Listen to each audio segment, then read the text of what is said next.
Bon alors Margot, voilà, on est à Port-la-Nouvelle. On est parti ce matin à 2h30. À 2h30 sur l'Oiseau des Îles. Un chalutier qui est derrière nous. C'est ça, juste là. Donc il est piloté par qui? Donc par Thomas Garcia, c'est un chalutier qui est dirigé de père en fils. Donc Ouais. là c'est la 5e génération qui va monter à bord.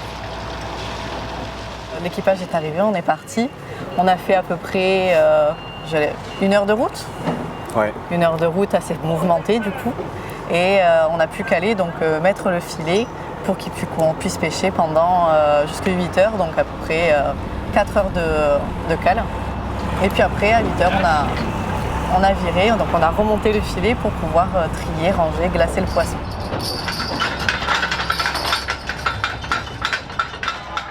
Et donc c'est un tracé qui imaginé par, enfin il l'a pensé au départ, Thomas. Oui, en fait, en fonction de la météo, en fonction de la saison, en fonction d'un petit peu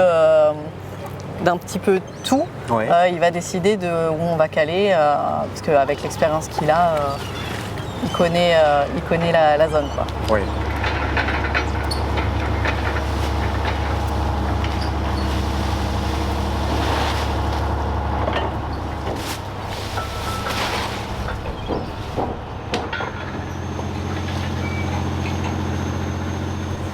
Parmi ces 600 kilos de poissons, finalement, nous, on est venu chercher du plastique. Oui. Alors, qu'est-ce qu'il en est? Est-ce qu'on a collecté du plastique? Alors, on en a collecté comme Ouais. toujours. On va pas parler en kilos, on va plutôt parler en volume. Oui. Et voilà, c'est vraiment des fragments. Par contre, si on s'approche de la côte, effectivement, ce sera beaucoup plus gros, beaucoup plus... Ça va être des gros sacs poubelles, ça va être entier, quoi. Quand on reste vers entre 3 et 7 000, on va dire, on va pêcher des pots de peinture, on va pêcher Des pots de peinture. Ouais, c'est nous qui le récupérons, quoi. Et ça écrase le poisson, évidemment.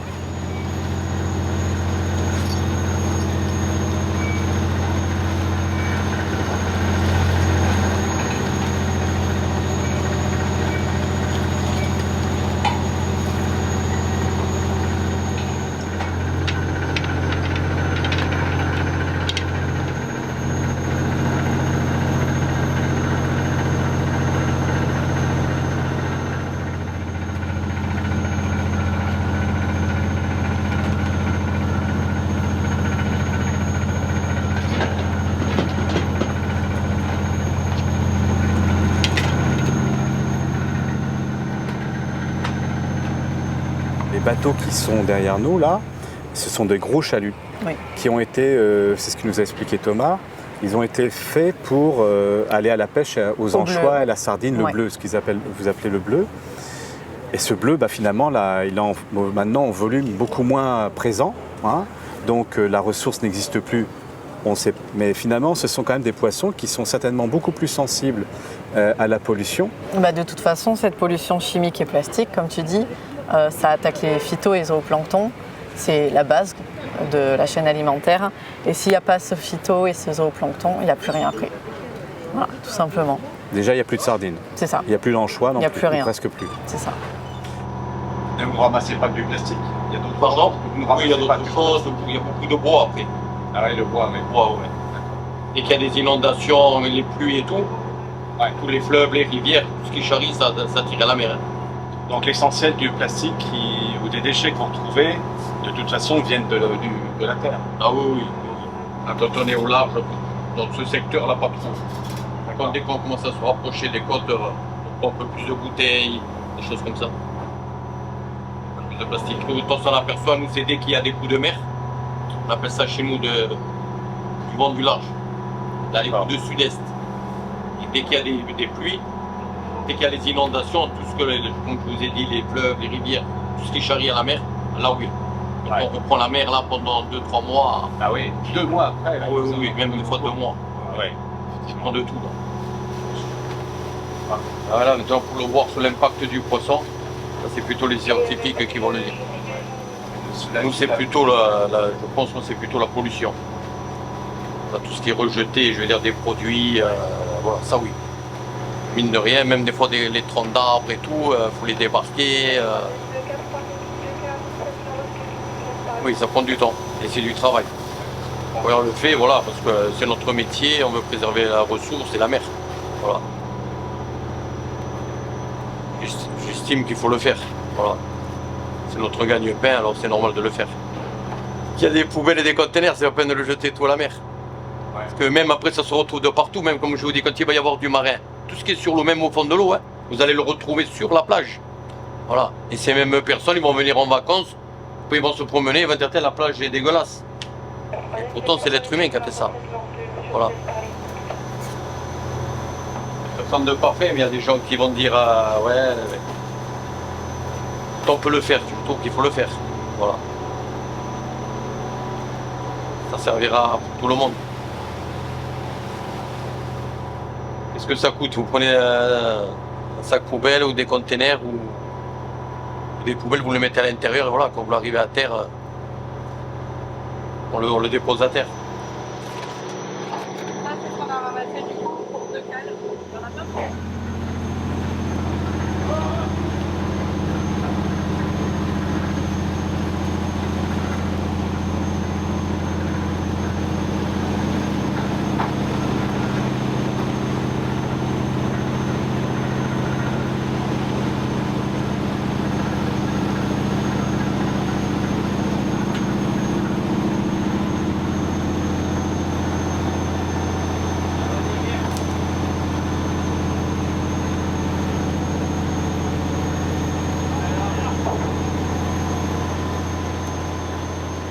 Combien y a-t-il de caisses de polystyrène qui arrivent au cul du chalutier chaque soir Qui pendant sont- sa période de pêche? Donc par jour, ça peut aller entre 150 à 300 caisses. Après, il y a des caisses qui peuvent s'envoler, il y a des caisses qui peuvent être cassées. Donc voilà. Mais utilisé pour aller à la criée, pour être vendu, Oui. entre 150 et 300 caisses par jour, par bateau. Et par bateau? Ouais. Là, il y en a 5. Il y en a Il y a 5. pas la nouvelle. Ouais. Il y en a combien de bateaux en Méditerranée, en France? 50, 52 à peu 52. près en Méditerranée. 52 qui ont tous les soirs, potentiellement pendant les 170 jours de pêche qui sont autorisés. Ils ont donc 250, on va arrondir à 300, caisses de polystyrène à usage Unique. unique. Après, il ne faut pas oublier les petits métiers aussi. Non mais on parle des pêcheurs là, Oui. le poisson sort, il est sans plastique. Toi, tu as trié le plastique avec l'association Recyclons pour pas qu'il y ait de plastique qui reste, je dirais, voilà, vous l'avez trié, tu l'as en plus pas rejeté en mer, vous l'avez écarté, d'accord? Et au final, on remet du poisson dans du polystyrène, dans des volumes, des quantités monumentales, à usage unique. Qu'est-ce que tu proposes pour justement qu'on puisse poser ces questions-là, poser ces problématiques-là, et qu'on trouve des réponses qui sont susceptibles de répondre vraiment à l'enjeu et de dire on n'en veut plus de plastique. Donc on met du début à la fin, on enlève la chaîne plastique. Marie-Laure et Xavier, donc les fondateurs et cofondateurs de l'association, ont créé des filières de valorisation Ouais, pour les déchets marins pêchés passivement par les bateaux, donc par les chaluts ou par les petits métiers. d'accord. Voilà. Donc on est aussi sur plusieurs projets, mais c'est vrai que moi je suis chargée de mission et je m'occupe principalement de Port-la-Nouvelle, de Sète, et il y a déjà une filière qui est mise en place sur le Gros du Roi. Et voilà, moi mon rôle c'est vraiment de guider tous les acteurs, donc que ce soit marailleurs, pêcheurs, à la criée, vraiment tous les acteurs du port D'accord. à trier déjà, Oui, à récupérer, à trier et à être sensibilisés tout simplement et pouvoir plus tard changer ouais. la façon de faire en fait. Et c'est pour introduire, enfin amorcer une économie, je dirais, une économie circulaire. Bien sûr, Sur cette question-là. puisque En ces le déchets, recyclage, on va essayer ouais. de les valoriser. D'accord. On est en train de chercher des solutions parce que le déchet marin, c'est vraiment un déchet un peu difficile à recycler. Mais on va trouver des solutions, on en a déjà trouvé. Donc on a fait avec l'entreprise Triveo des petits pots, des petites cups en fait, faites avec plein de plastique mélangé en fait, plein de types de plastique, Ouais, avec un système de friction-compression à froid. d'accord. Et donc ça c'est un début. Et peut-être qu'après on pourra faire plus grand. Et là c'est la R&D qui s'en occupe. Ok. Alors juste pour terminer sur un volume qui est certainement pas sans conséquence, mais pour rappeler, parce qu'on se l'était déjà dit une fois, combien y a-t-il de tonnes de déchets tous azimuts qui sont collectés par un chalut par an que tu connais toi? Alors moi, j'ai fait l'expérience sur une petite année, parce que j'étais en alternance. On est à 2 tonnes par chalut, par an. 2 tonnes par chalut Ouais. par an. Donc ça veut bien dire que si nous ne révisons pas notre façon de produire d'avoir des activités, qu'elles soient ludiques, économiques, voilà, même la contemplation, Oui. on pourrait t'installer sur du plastique et puis contempler le beau paysage que l'on a. Néanmoins, ceci est source de pollution. Ah oui. Donc il faut que nous révisions notre mode de vie, nos comportements doivent intégrer de nouvelles dimensions que jusqu'avant on avait ignorées parce qu'on ne les voyait pas. Maintenant, on voit que les déchets sont considérables. Ils sont des fois visibles avec le plastique. Ils le sont moins si on parle de CO2, puisque ça modifie le climat. Néanmoins, tout est lié et forcément lié à nos activités. C'est ça. Et quand il y a une conséquence sur toute une filière et ça mène au désastre souvent, surtout Bon. en parlant de pollution. Bon, merci beaucoup. Je te remercie beaucoup. Merci à toi. Margot, on a passé une très très belle journée. Moi aussi, et puis quand vous voulez, quand il y aura du beau temps. Ah oui, ça, tu peux compter sur nous.